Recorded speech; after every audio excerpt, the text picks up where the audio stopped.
Coucou à tous, j'espère que vous allez tous très bien. Je suis très contente de vous retrouver aujourd'hui pour vous proposer de découvrir les 2 décorations murales que j'ai faites avec de la corde. C'est parti!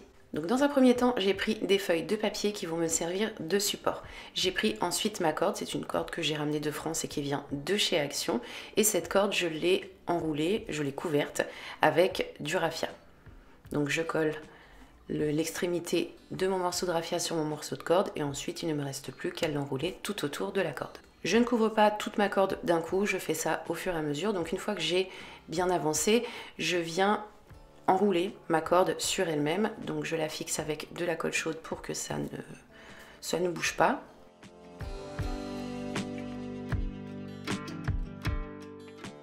Une fois que j'ai fait ça, je mets un petit peu de colle sur ma corde et je la colle sur mon papier. Une fois que c'est collé, c'est bon, ma base est faite, je vais pouvoir continuer donc d'enrouler ma corde sur elle-même en la couvrant au fur et à mesure de raffia. Je fais ça jusqu'à ce que j'obtienne une très grande pièce et donc je vous laisse avec les images.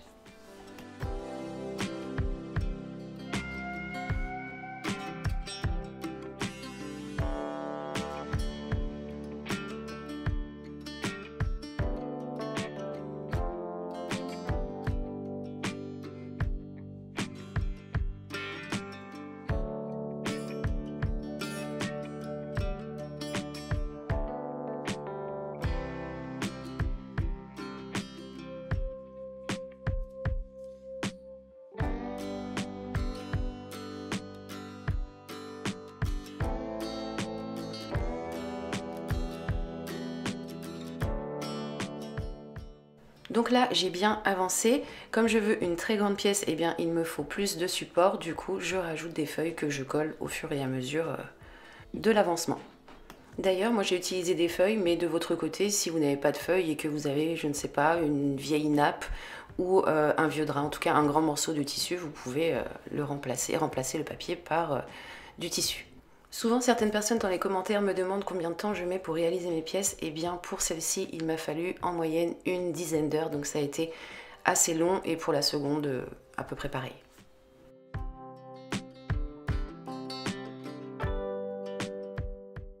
Donc voici ce que ça donne une fois que j'ai fait tous mes tours de corde.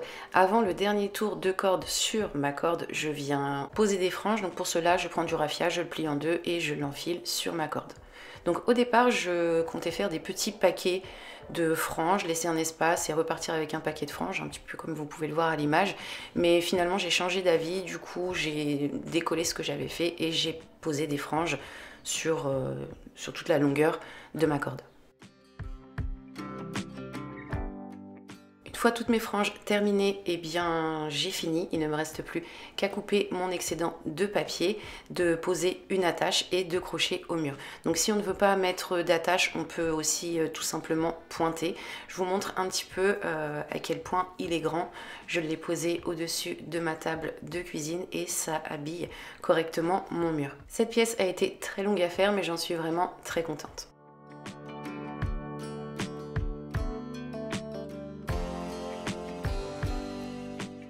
On passe ensuite sur ma deuxième pièce. Donc là encore, il a fallu que je colle des morceaux de papier. Cette fois-ci, j'ai utilisé du scotch. C'est ce que j'aurais dû faire dès le départ. Ça a été beaucoup plus simple. Donc là, j'ai commencé par mettre 6 feuilles, mais il me faut vraiment plus de superficie pour mon support. Donc voilà, j'en ai collé 15 en tout. Donc sur ces feuilles, je vais dessiner un cactus. Bon, il n'est pas très clair ce cactus, mais je m'y suis surprise à plusieurs reprises pour pouvoir avoir la bonne dimension et la forme que je voulais. Donc là, encore une fois, je vais prendre ma corde que je couvre de raffia et c'est très simple avec de la colle chaude. Je suis mon motif pour pouvoir dans un premier temps commencer à faire tout le contour.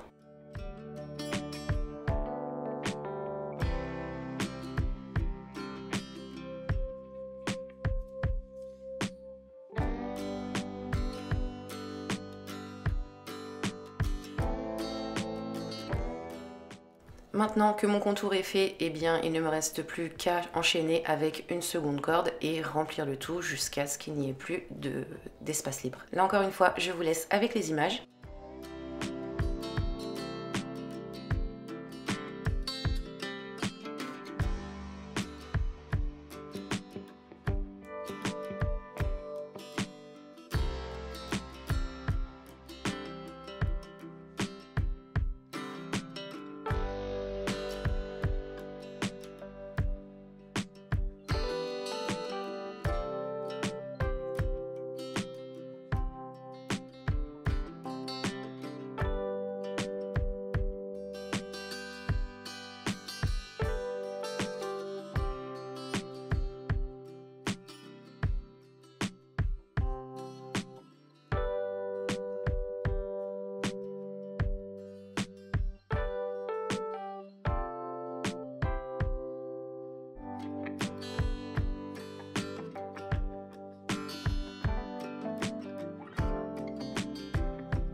Donc là, voilà, j'arrive au bout. Ça me donne ça une fois que bien, mon motif est complètement rempli. Je vais maintenant pouvoir couper tout mon excédent de papier.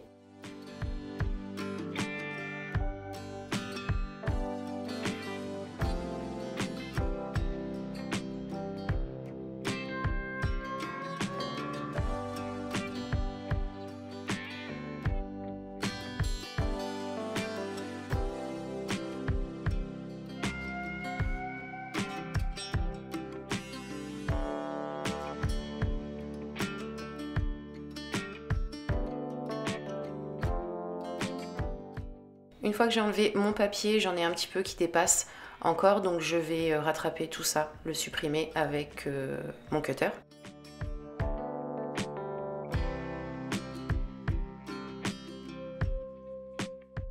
Voici ce que j'obtiens une fois qu'il est débarrassé de tous ces petits morceaux de papier et donc j'ai terminé. Sur ce cactus, je ne vais pas mettre d'attache puisque je vais le pointer sur le bas d'un mur et tout autour, je vais mettre des petites guirlandes très discrètes à LED que je pourrais allumer le soir pour illuminer la chambre de ma fille. Donc voilà, on va avoir terminé pour aujourd'hui. Cette semaine, je vous ai mis que 2 créations parce qu'elles ont été très longues à faire. J'espère en tout cas qu'elles vous plaisent et qu'elles vont vous être utiles. N'hésitez pas à me dire ce que vous avez pensé de cette vidéo en commentaire. Je serai ravie de le savoir. Si cette vidéo vous a plu, vous pouvez également la liker et la partager si vous le souhaitez. Moi, je vous retrouve très prochainement pour vous proposer de nouvelles idées. Et en attendant, comme d'habitude, je vous fais tout plein de bisous. Bye!